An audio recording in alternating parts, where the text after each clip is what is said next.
Sampaikan bahwa saya akan dapat kalau ada izin dari Pemda, dari kepolisian, dari Satgas Covid.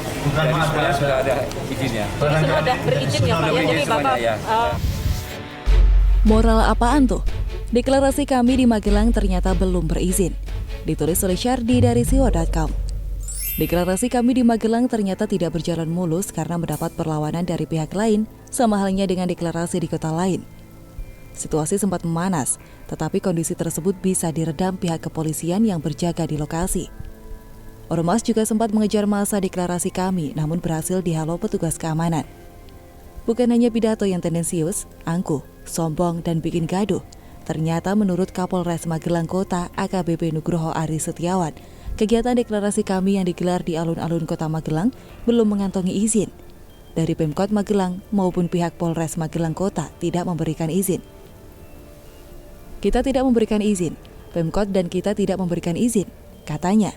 Dalam kondisi pandemi seperti ini, pihaknya memang tidak mengizinkan kegiatan yang mengumpulkan massa dalam jumlah yang besar. Sebenarnya kita tidak dalam kondisi pandemi. Kita tidak mengizinkan kegiatan yang mengumpulkan massa. Itu sudah jelas dari gugus COVID juga sudah jelas. Kita tidak mengizinkan kegiatan yang mengumpulkan massa sebelum adanya izin dari gugus COVID dan ada pengecekan apakah protokol kesehatan dilaksanakan atau tidak, tegasnya.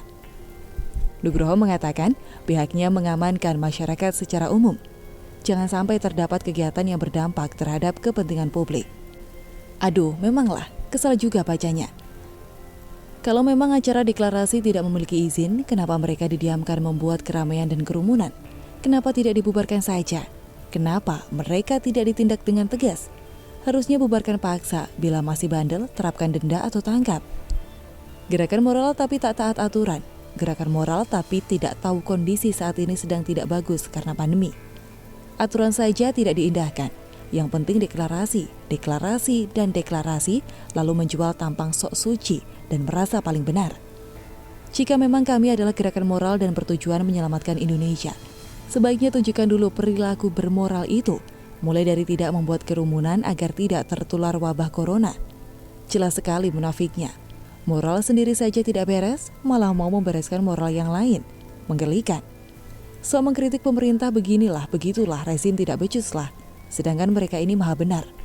Tapi nggak pernah ngaca dan introspeksi. Hal kecil semacam patuhi aturan saja dilanggar.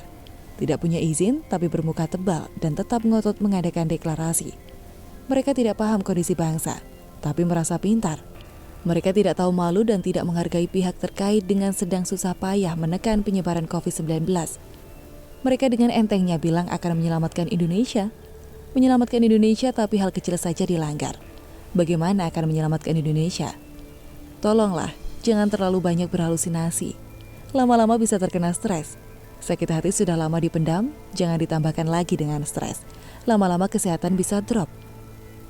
Entah kenapa lama-lama kami ini jadi sangat mirip dengan gerombolan sebelah yang suka menjual agama itu. Kelompok yang suka demo play victim. Tak ada izin pun tetap ngotot demo. Dihimbau tidak usah demo pun tetap ngotot demo.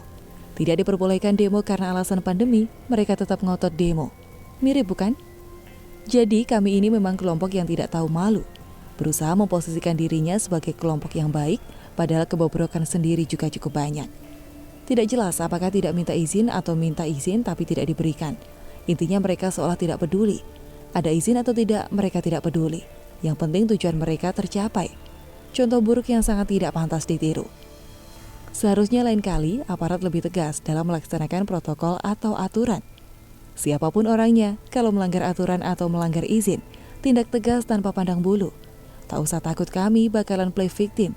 Dari dulu kelompok sebelah ini kelakuannya selalu sama dan mudah dibaca. Play victim salahkan orang lain, padahal kesalahan mereka jauh lebih banyak. Terlalu berambisi hingga izin pun digilas. Kelompok macam apa itu? Moral terus yang dibanggakan. Moral yang baik itu adalah menjaga sikap yang baik. Masalahnya melakukan sesuatu tanpa mengantongi izin, apakah itu termasuk moral yang baik dan patut ditiru? Bagaimana menurut Anda?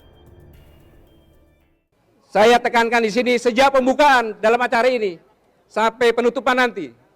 Apabila ada hal-hal yang berkaitan berdasarkan hukum, maka keseluruhannya yang bertanggung jawab adalah saya pribadi, Gatot Nurmantio. Munculnya kami dan tanda-tanda akan lenyapnya PA212, ditulis oleh Ferry Padri dari siwa.com. PA212 dan kami, meskipun organisasi tidak resmi alias belum terdaftar di Kemenkumham, tapi cukup menyita perhatian publik. Pasalnya kedua organisasi ilegal ini diisi oleh orang-orang pembenci Jokowi. Jadi mereka yang selama ini mendukung Prabowo dan sampai sekarang belum bisa move on atas kekalahan mantan Danjen Kopassus itu tentu berpeluang besar untuk masuk atau menjadi simpatisan ke antara dua kelompok ini. Dengan demikian, kalau kedua kelompok ini cukup banyak peminatnya, sangat wajar. Karena pendukung Prabowo di Pilpres 2019 lalu juga cukup banyak. Lantas, apa yang menjadi pembeda antara kami dan PA212 ini? Hanya dua hal saja yang membedakan antara kami dan PA212 ini, yakni tingkat intelektualitas dan imam besar. Kami tingkat intelektualitas anggotanya lebih tinggi dibandingkan Laskar PA212. Lihat saja, ada profesor, doktor, dan lain-lain. Bahkan ada mantan Panglima TNI, yakni Gatot Nurmantio. Sementara di PA212 ada Novel Bamukmin, Yusuf Martak, Bernard Abdul Jabbar, dan lain-lain. Kita ambil contoh Novel Bamukmin, yang dulu pernah mengatakan kalau mau masuk surga dukung Prabowo Sandi. Selain itu, ia juga pernah mengaku Habib padahal bukan keturunan Rasul. Dan mengatakan kedudukan si ex tersangka cat nakal Rizik Syihab lebih tinggi dari presiden manapun di muka bumi ini. Jadi kelihatan banget dari pernyataan-pernyataannya itu, kalau doi yang ngaku pendakwah tersebut nggak intelektual, alias lebih banyak halunya daripada menyajikan data dan fakta. Beruntung kita punya pendakwah yang kaya Novel ini sedikit di negeri ini. Kalau banyak, hancurlah sudah citra umat Islam Indonesia. Selanjutnya, PA212 juga punya imam besar sendiri, namanya Rizik Syihab, sedangkan kami tidak. Lucunya, pada tahun 2017 lalu, si Bang Thoyib ini pernah diangkat jadi imam besar umat Islam se-Indonesia oleh Ketua PA212 Slamet Ma'arif. Tidak pelak hal itu langsung ditolak oleh Ormas NU dan Muhammadiyah.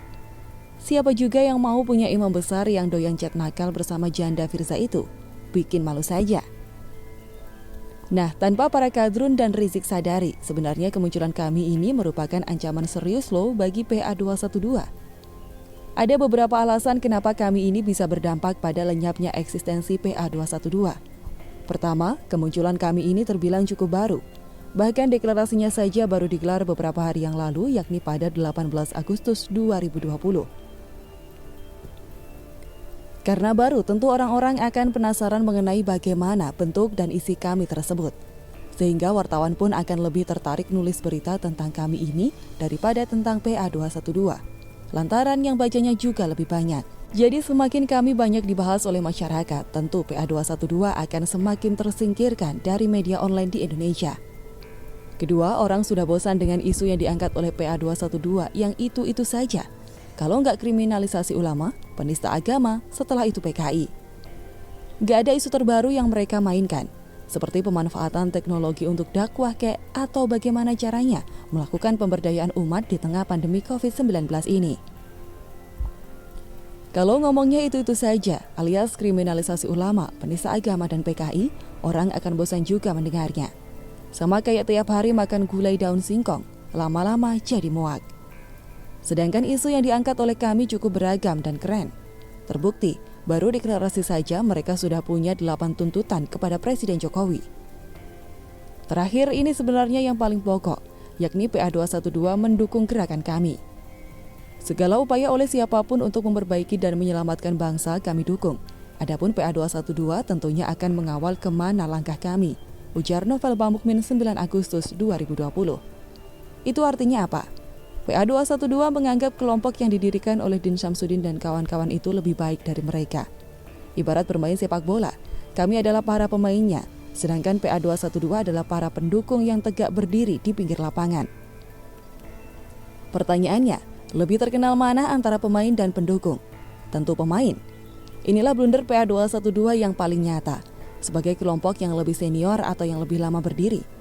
Semestinya kalau mau tetap eksis di atas kami, PA212 harus berani mengatakan, kami apresiasi hadirnya kami, tapi kami berbeda dengan mereka. Kan lebih keren. Ini baru juga kelompok tetangga berdiri. Sudah bertekuk lutut tidak berdaya seperti itu. Yang kasihan sama Habibana yang lagi di Arab Saudi. Orang-orang pada sibuk ngomongin kami, dia malah semakin gak dianggap. Terbukti, Ketika kami deklarasi, Doi nggak dikasih kesempatan untuk bicara lewat telekonferensi seperti saat reuni PA 212.